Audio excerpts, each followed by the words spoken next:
Ourossogui donc loolu aussi dinañ ci dikk ànd seeg yow ba tey gën a waxtaanee li nga xam ne nag moo di boobule ponk alors doyen comme ni ma ko junjee léegi rek dañuy ñëw ci wàllu actualité par rapport ak kii di Mansour Faye moom it démb bëggoon a génn li nga xam ne nag moo di réew mi mais finalement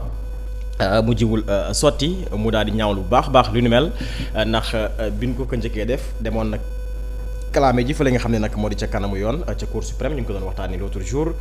mais daanaka loolu ba tey jàpp na ni nguur gi exécuté wu ko respecté wul aussi li nga xam ne nag moo di lii di la cour suprême waaye tamit moom jàpp na ni actuellement daanaka ab dictature moom mooy commencé installé wu fii ci biir Sénégal alors lan mooy doon sa jàngat bu njëkk par rapport ak Mansour Faye mi bëggoon tukkiwaat nag démb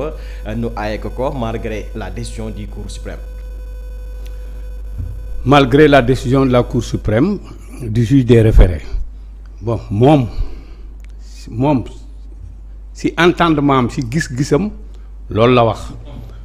moom si boppam loolu la bëgg a gëmloo askan wi que ne malgré la décision du juge des référés de la Cour suprême alors ñu ngi koy ba léegi ñu ngi koy tenir tête pour ne ko du génn alors qu'en réalité c'est pas ça. Le vrai problème mooy xam nga nit quand il faut être sincère dans la vie te booy def dara def ko ci dëgg mais bul ko def yaakaar ne ñi ngay waxal xamuñu dara dégguñu dara comprendre ñu xamuñu lu xew. Le cas de Mansour Faye dafa am décision bu génn ci justice Cour suprême le juge des référés bul fàtte ne Mansour Faye première fois bi mu njëkkee dem aéroport ñu interdire ko de sortir du territoire dafa dellu génn wax ci presse bi wax lu nekk def benn point de presse ñi mu àndal ñaxtu ku nekk wax après on l'a conseillé comme quoi mu delluwaat pour mu dellu bi mu delluwaatee il est accompagné de ses huissiers yoo xamante ni ñoom peut-être bi mu demee pour que ñu xam naa dañ ko conseillé quelque part ne ko na ànd ak ay huissiers yoo xam ñooy constater le fait de l'interdire de sortir du territoire c'est ce qu'il a fait deuxième fois bi mu demee il est accompagné de ses huissiers ñoom ñu constaté loolu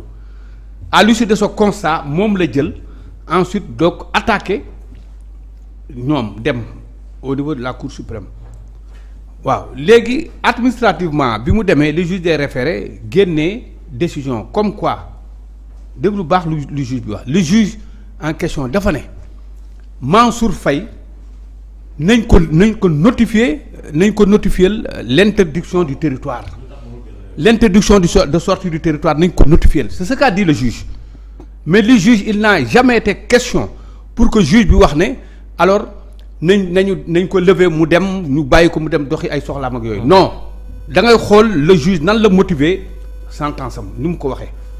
c'est très clair alors loolu nag la jël commencé Mansour Faye obtient une victoire nee na dafay dem di yëpp commencé bëgg a alors que en réalité du loolu c'est-à-dire dafay am ay décisions administratives yoo xam day am état da koy jël ci ay nit on a vu ici le cas je ne parle même pas du cas de Ousmane Sonko le cas de Ousmane Sonko était plus grave encore cas de Ousmane Sonko moom dañ ko interdiroon de sortir de sa maison Ousmane Sonko était interdit de sortir de sa maison combien de mois mu toog ko booboo gënoon grave mais gis nañ fi yeneen cas ñeneen ak ñeneen ñoo xamante ni on leur avait interdit de sortir du territoire national du temps de Macky Sall les nu mu tuddati ñoom sans notification ñoom Oumar Sarr et consorts Ousmane Ngom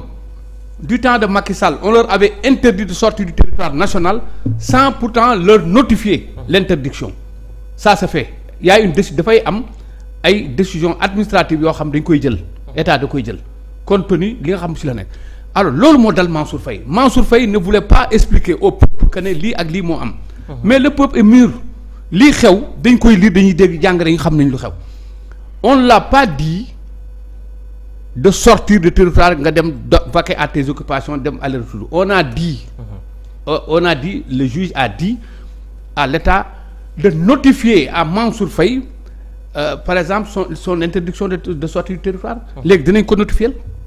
notification boobu dina am pourquoi mënul xaar loolu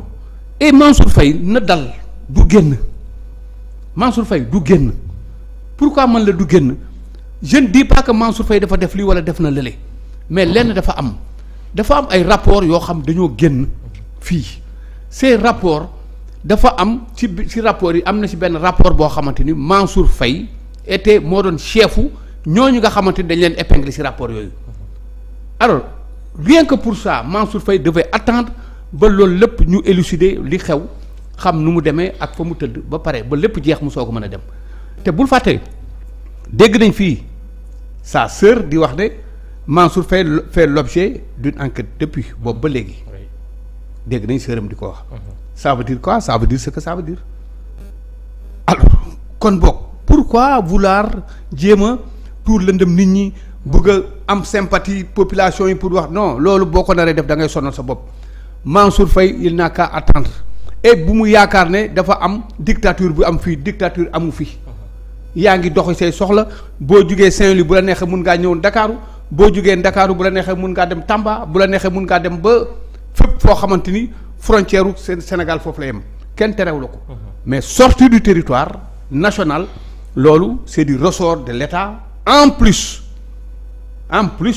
ce qu'a dit la décision du juge des référés de la Cour suprême est très claire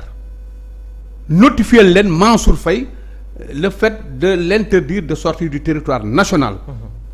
au cas où kon boo ngeen lever kii bi c'est ce qu'a dit loolu la décision bi wax. mais boobaak léegi le ministre de l'Intérieur amaan na defe ko si lu nu gis si lu nu yëggum pour l'instant est-ce que faut aussi benn violation par rapport ak décision bi Cour suprême génne amu ci. boobaak léegi. est-ce que boobaak léegi yëgagum fu nu notifier Mansour Faye li tax mu génn réew mi est-ce que tey ji yaakaaroon ni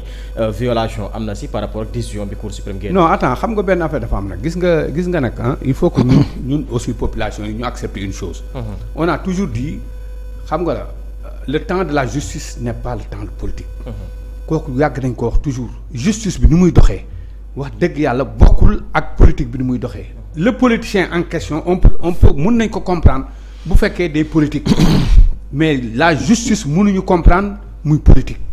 wala justice mënuñu comprendre leneen ak leneen di si dugg. On a dit ici il y a ce qu'on appelle la séparation des pouvoirs séparation des pouvoirs kenn du wax ne cette fois-ci amul. La justice ni muy doxee ak nañuy génne seen décision du kenn moo leen koy wax nañu xaar combien de décisions de justice moo fi am ba léegi te ay ordonnance génn guñu yanaa am na ñoo xamante ni tey boo doon dem tribunal di dem di dox yi kii yooyu di nga gis toujours ay nit yoo xamante ni il court derrière une décision de justice il court derrière une ordonnance boo xamante ni la décision du juge génn na ba léegi on attend ni ñu koy waxati ordonnance bi mais loolu loi la yoon moo wax loolu c'est-à-dire y a des décisions surtout en matière référée y a des décisions qui sortent bu génnee il doit falloir nga observer 2 mois pour nga mën a jot ordonnance bi est-ce que Mansour Faye présenté na ordonnance buy wane ne ko moom la décision de justice lii la est-ce que présenté na ko xam nga donc il faut pas qu'on se leurre bu mu jéem a nax nit ñi xam nga li fi daan xew dootu fi xewati li fi daan xew ñëpp tegoon nañ ci bët et pourtant terewul ba léegi nit ñi ñu ngi def table rase sur lu bëri toog jàpp seen njàmbur bëgg a delloo si waat réew mi si teg ko si anam yu rafet alors Mansour Faye bu mu ñu sonal citoyen la comme tout le monde certes il a eu à occuper des postes de responsabilité dans ce pays il n'a qu'à attendre li nga xamante ni moom la ñëpp di xaar pourquoi coûte ne da ngay dem fii tantôt damay dem Côte d'Ivoire tantôt damay seeti sama yaay tantôt damay dem di kii ak yooyu yow rek yaa fi am loolu yow yaay kan ba war a tax naan da ngay jéem a kii nit ñi non da ngay sonal sa bopp fii na jàpp ne réew mii na jàpp ne régime bu bees moo fi nekk na jàpp ne régime bii bees bii fi nekk askan bi du leen may dara parce que askan bi pour que ñii tey ñu fal woon dafa am loo xamante ni moom lañ jaayoon askan bi te lu ñu jaayoon askan bi mooy l'indépendance de la justice li ñu jaayoon askan bi bokk na si l'indépendance de la justice bokk na si mais li ñu jaayoon askan bi aussi bokk na si ne la réduction des comptes lu ñu jaayoon askan bi bokk na si ne réew mi lépp loo xamante ni daan na fi am naka sudul noonu teggi leen loolu teg ko si yoon si foofu lañ toll c'est pas à Mansour Faye de nous dire li nga xamante ni moom la ñu war a wax il est libre nag wax ay appréciation boppam il est libre de dire que dictature fi am wala kii mais tout le monde ku nekk mën na ràññee luy dictature ak lu dul dictature. Dictature mënta weesu taxaw président de la république boo xamante ni dem ba si biir yaakaar sa doole nga defe ne li constitution teg yow nga xëy benn jour si sa coobare bopp woote sa ndaje bopp ñëw naan da ngay reporter élection boo xamante ni c'est fixé si constitution nga ñëw naan da nga koy reporter. Heureusement que le conseil constitutionnel est bien là bien taxaw bu baax a baax pour mën dire non monsieur le président de la République. Effectivement réew mi dafa am fu ñu ko teg réew mi dañ koy teg ci raay doo tëb rek xëy sa benn jour bëgg a taxaw ne loolu la loolu xëy na bu ñu doon wax dictature na dem xooli foofu mais li xew nii c'est nulle part d'une dictature li ñu ko wax leer na il n'a qu'à attendre dinañ ko notifier certainement dinañ ko notifier et attendons xaaral di ci kanam tuuti si la maa la ko wax xaaral tuuti ci fan yu néew di voilà di nga gis ay rebondissement yu doy waar. alors Ismaïla yow it lan mooy doon sa jàngat par rapport ak Mansour nag